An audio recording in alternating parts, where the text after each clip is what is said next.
Hello दोस्तों, आज हम शुरू करने जा रहे हैं एक और नया चैप्टर का नाम है electromagnetic induction, EMI। Chapter number 6 है ये NCERT की किताबों में, तो यहाँ से आप इसको रिलेट कर सकते हो।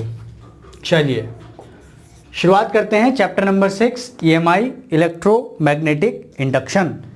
देखिए, ऑरस्टेड ने एक बहुत ही क्रांतिकारी विचार किया था कि भैया इलेक्ट्रिसिटी और मैग्नेटिज्म अलग नहीं है ना। सबसे अगर रिवोल्यूशनरी तो कोई आइडिया कहोगे तो ऑरस्टेड के आइडिया को ही कहा जा सकता है। बाद में उसी ने एक बहुत बड़ा दरवाजा खोला रिसर्च का, ठीक है। इसी तर्ज पर फिर फैराडे बाबा आए। फैराडे बाबा ने सोचा कि अगर बिजली से, इलेक्ट्रिसिटी से मैग्नेटिज्म बनता है तो क्या ऐसा नहीं हो सकता कि हम मैग्नेट से यानी कि मैग्नेटिज्म से इलेक्ट्रिसिटी जनरेट कर दें। ऑरस्टेड ने क्या बताया था कि मूविंग चार्ज यानी कि electricity is the cause of magnetism. तो फैराडे ने इसका उल्टा सोचा। क्या सोचा कि क्या मैग्नेटिज्म से हम इलेक्ट्रिसिटी को जनरेट कर सकते हैं। था कि नहीं रिवोल्यूशनरी आइडिया। पहले एल्वा एडिशन वगैरह थे, वो अपना तेल वेल जला के अपना केमिकल मिला के वो छोटी मोटी इलेक्ट्रिसिटी जनरेट होती थी, है ना। उसी से, इसी छोटे से आइडिया से फैराडे के क्या बने, पंखे बने ना। जहां पे मोटर का कॉन्सेप्ट आप पढ़ोगे, जनरेटर का कॉन्सेप्ट पढ़ोगे, तो वहां पर क्या है, बहुत ही सिंपल है, फैराडे लॉ। क्या है फैराडे लॉ? उससे पहले में दो चार चीजें समझनी पड़ेंगी। एक चीज है magnetic flux. What is magnetic flux? ये बिल्कुल सिमिलरली इलेक्ट्रिक फ्लक्स की तरह ही आप डिफाइन करेंगे। What is electric flux? What was electric flux? Number of field lines. कौन सी field line? Electric field line passing perpendicular to any surface, उसको हम क्या बोलते थे? Electric flux ES cos theta. Similarly number of magnetic field lines passing perpendicular to any surface is known as magnetic flux. Suppose करो कोई surface है और ये इसका मैग्नेटिक फील्ड है इस डायरेक्शन में। एरिया वेक्टर देखो तो ये रहा एरिया वेक्टर। एरिया वेक्टर का कॉन्सेप्ट अच्छे से पता है आपको। This is area vector, S कह लो या A कह लो, making angle theta with the direction of magnetic field. तो मैग्नेटिक फ्लक्स कैसे डिफाइन करते हैं? फाई बी, या सिर्फ स्क्वायर से लिख दो फाई फ्लक्स बी मतलब magnetic. Similarly EA cos theta, तो यहां क्या आ जाएगा? BA cos थीटा, यानी कि dot product of B and A, ठीक है। इसी से रिलेट हो जाता है एक लॉ जिसको हम बोलते हैं Gauss's law of magnetism. Gauss's law of magnetism क्या है? गॉस का मैग्नेटिज्म का लॉ। देखो वहां पर क्या था कि फाई जो होता है, इलेक्ट्रिक फ्लक्स जो होता है, that is Q upon epsilon not, है ना। ये तो था electric flux in a close surface, है ना। What about the magnetic flux in a close surface? तो यार देखो, जब भी हम एक क्लोज सरफेस लेंगे और उसमें कोई मैग्नेट रखेंगे या कोई भी मैग्नेटिक मटेरियल रखेंगे, तो चार्ज के केस में क्या था कि आप सिंगल पॉजिटिव चार्ज भी पा सकते हो, सिंगल नेगेटिव चार्ज भी पा सकते हो, but in the case of magnet you can never find a monopole. मतलब आप अगर एक मैग्नेट रखोगे, एक नॉर्थ पोल रखोगे, तो ऑब्वियसली बात है वहां पर एक साउथ पोल भी होना ही होना है। तो इसीलिए जितनी फील्ड लाइन यहां से जाएंगी उतनी ही वापस आ जाएंगी, यानी कि net magnetic flux in a close surface is zero, यानी कि B.ds का क्लोज इंटीग्रल अगर आप कर दो तो यह आ जाएगा 0। Is that clear? ऐसे ही यहां पर अगर एक छोटा सा एरिया आप मानो ओपन सरफेस का, एक छोटा सा एरिया dA वेक्टर, तो यहां भी आप डिफाइन कर सकते हो मैग्नेटिक फ्लक्स को B.ds का ओपन इंटीग्रल। ध्यान रखना, क्लोज कर दोगे तो 0 हो जाएगा, और वो क्यों हो जाएगा अच्छे से आपको समझ में आ ही गया होगा। Is that clear? चलिए, तो ये बात ध्यान रखना, मैग्नेटिक फ्लक्स इसकी यूनिट होती है वेबर या tesla into metre square. Weber flux की यूनिट होती है मैग्नेटिक फ्लक्स की, ठीक है। ये आप ध्यान रखेंगे, WEBER वेबर, ठीक। स्क्वायर से लिखते हैं WB, ठीक है। तो मैग्नेटिक फील्ड की एक और यूनिट बन जाती है वेबर पर मीटर स्क्वायर। पूछ लिया जाता है एक नंबर में कि वेबर पर मीटर स्क्वायर किसकी यूनिट? दोस्तों फैराडे बाबा ने बहुत सारे एक्सपेरिमेंट किए, है ना, बहुत सारे एक्सपेरिमेंट किए। उसने बेसिकली क्या किया कि एक मैग्नेट लिया, एक कॉइल लिया, उस कॉइल में करंट पास कराया, फिर उसको मैग्नेट के आसपास घुमाया, या कॉइल को ऐसे रहने दिया, मैग्नेट को उसके आसपास घुमाया, रोटेट कराया।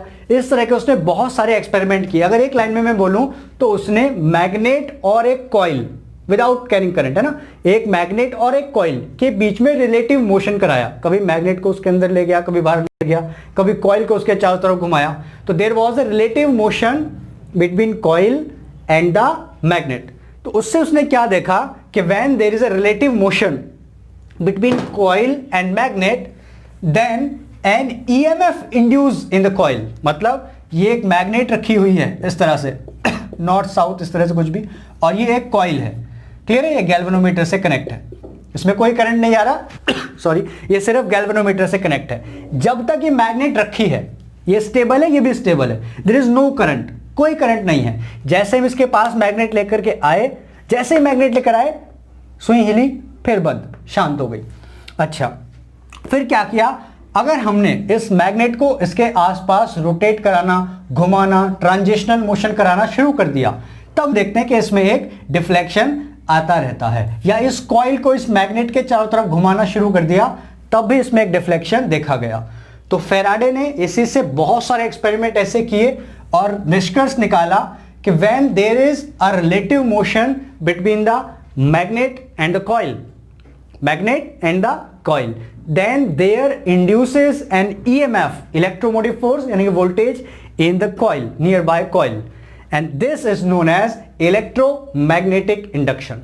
ठीक है, बाद में उसने इसको और थोड़ा सा मॉडिफाई किया और क्या बताया कि change rate of change of, rate माने time rate, rate of change of magnetic flux, rate of change of magnetic flux induces EMF in a nearby coil, nearby coil। मतलब आप फ्लक्स में चेंज करते रहो, फ्लक्स मतलब magnetic field lines में change करते रहो, उसको चेंज करते रहने से पास रखी हुई एक कॉइल में क्या हो जाता है, अपने आप इलेक्ट्रिसिटी पैदा हो जाती है, यानी कि ईएमएफ इंड्यूस हो जाता है। ठीक है, and this EMF is given by d phi over d t. Negative sign, negative sign क्यों, अपोजिट डायरेक्शन में इंड्यूस होता है, ये भी हम पढ़ेंगे लेंस लॉ, उसमें हम इस माइनस साइन की स्पेशल चर्चा करेंगे। अभी ध्यान रखेंगे फिलहाल कि ईएमएफ अपोजिट होता है इंड्यूस, ये ध्यान रखेंगे ना, इसकी पोलैरिटी अपोजिट होती है, बस अभी इतना ध्यान रखो। जब लेंज लॉ पढ़ेंगे तब हम इस नेगेटिव साइन पर पूरी खुली चर्चा करेंगे एकदम। तो ये होता है। अच्छा, अगर कॉइल में n टर्न्स हो तो आप यहां पर n लगा सकते हो, उतना ही ज्यादा ईएमएफ इंड्यूस होता है। What is d phi over d t, rate of change of magnetic flux is equal to EMF induce but in opposite direction. अभी देखेंगे उसका मतलब यार। चलिए, तो ये है Faraday law of electromagnetic induction, बहुत बहुत इंपॉर्टेंट। इससे बिल्कुल जनरेटर का द्वार खुल गया है ना, ये जो इलेक्ट्रिसिटी आज हमारे घरों तक आ रही है, ये इसी फैराडे अंकल की देन है। ठीक है, ई एप्सिलॉन यानी कि EMF is equal to minus N number of turns in the coil d phi over d t. अब आपको मैग्नेटिक जरूरी नहीं है कि फ्लक्स में जरूरी नहीं कि फील्ड में ही चेंज करना है ना, जरूरी नहीं कि आपको मैग्नेटिक फील्ड बदलना है। तरीका आपके पास क्या मिल गया कि आपको फ्लक्स में चेंज करना है, और फ्लक्स की क्या वैल्यू होती है, तो फाई होता है, अभी हमने पढ़ा बी ए कॉस थीटा। तो फ्लक्स में चेंज करने के हमारे पास तीन तरीके हैं। सबसे पहला, मैग्नेटिक फील्ड चेंज कर दो, है ना, क्या कभी 1 टेस्ला की मैग्नेट, कभी 2 टेस्ला की, कभी 1.5 टेस्ला की, बार बार मैग्नेट बदलते रहो।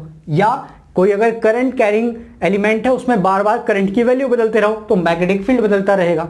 एक तो ये तरीका है जो बड़ा ही घटिया तरीका है ना, घटिया तरीका है। दूसरा क्या है, एरिया, जो कॉइल का एरिया है उसको आप चेंज कर दो, कभी उसको पिचकाओ, कभी फैलाओ, कभी पिचकाओ, कभी फैलाओ, है ना। तो कॉइल के एरिया को बार बार बदलोगे, उससे भी क्या होगा, मैग्नेटिक फ्लक्स में चेंज होगा। क्लियर है।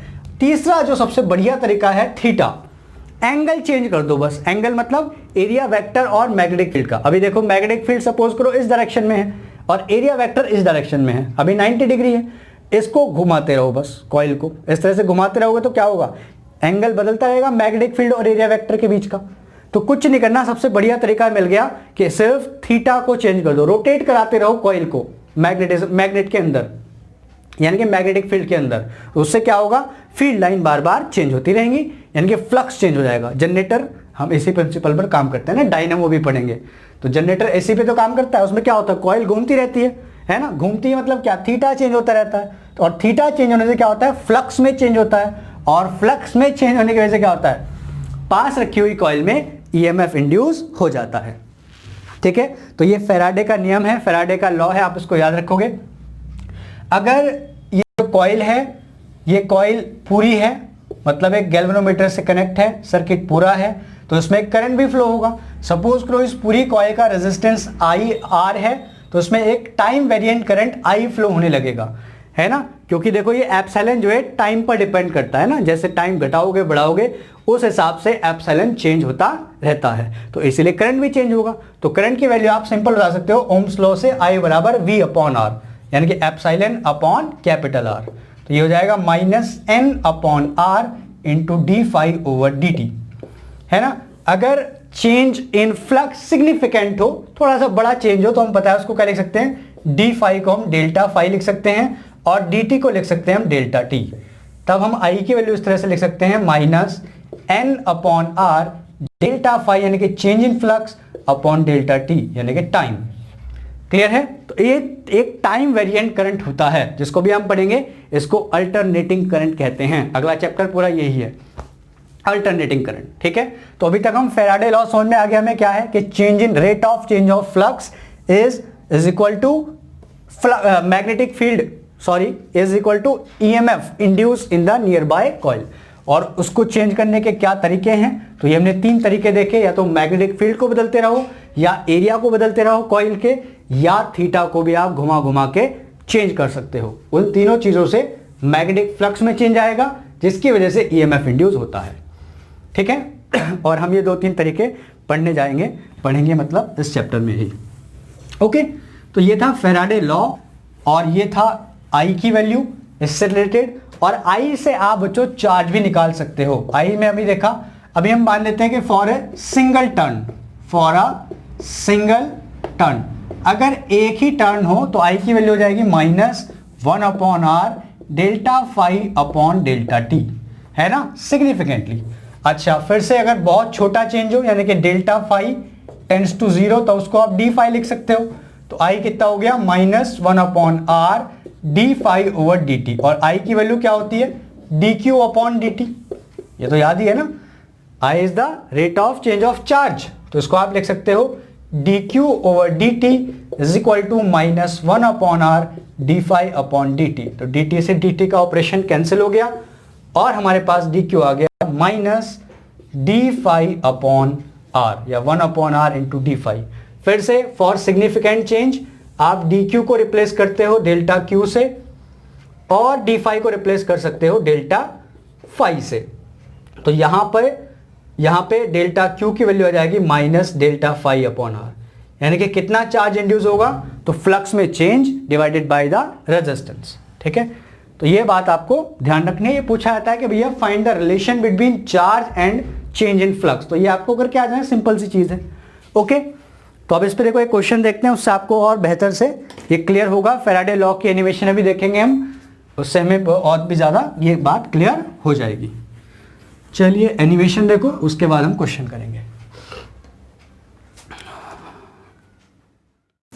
देखिए यहाँ पर एक जो कॉइल है वो गैल्वेनोमीटर से कनेक्ट है, और जैसे इसके थ्रू मैग्नेट पास कराया जाता है, इस गैल्वेनोमीटर के पॉइंटर में एक डिफ्लेक्शन देखने को मिलता है। देखो थोड़ा हम बड़ा कॉइल यूज़ करेंगे, क्योंकि अभी हमने देखा था एप्सिलॉन जो होता है वो एन के डायरेक्टली प्रोपोर्शनल होता है। तो आप देख सकते हैं डायरेक्ट जब इसमें मैग्नेट पास कराई जा रही है इसके अंदर, तो इसमें देखो एक ग्रेट एकदम से हमें डिफ्लेक्शन देखने को मिलता है। जितना क्विकली आप पास कराओगे उतना ही फ्लक्स में ज़्यादा जल्दी चेंज होगा, यानी कि ईएमएफ ज़्यादा बनेगा।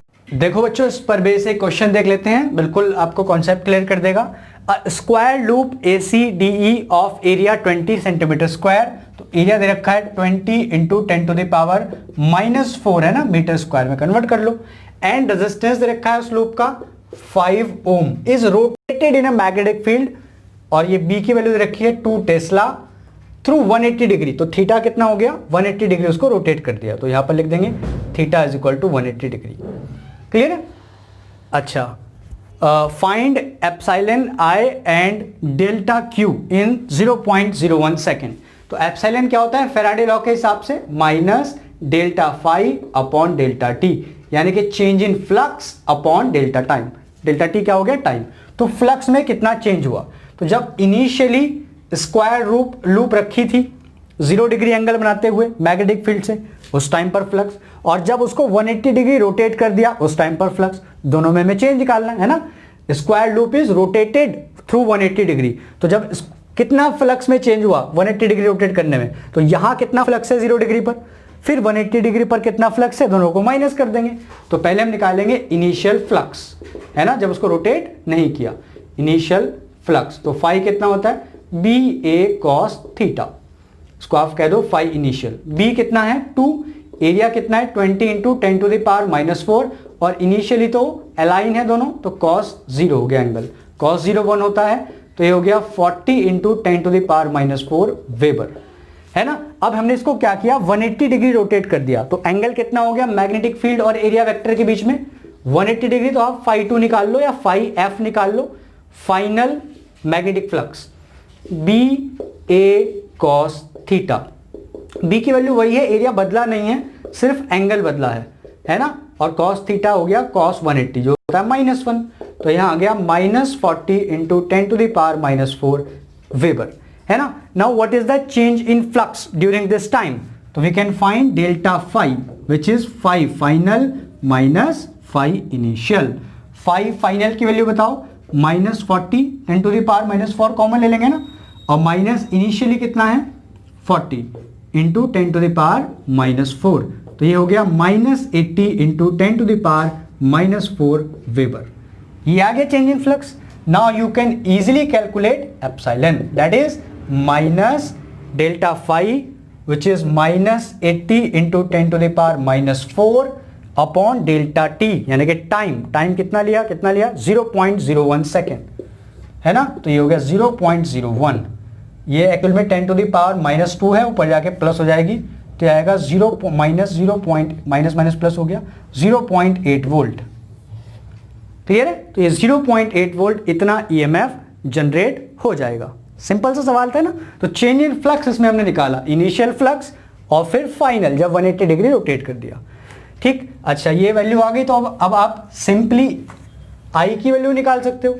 आई कितना होता है?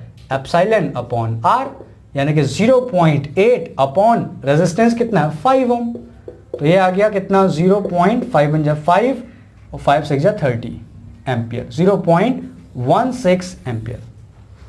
ओके, चलिए इसके बाद क्या पूछा है? Delta Q.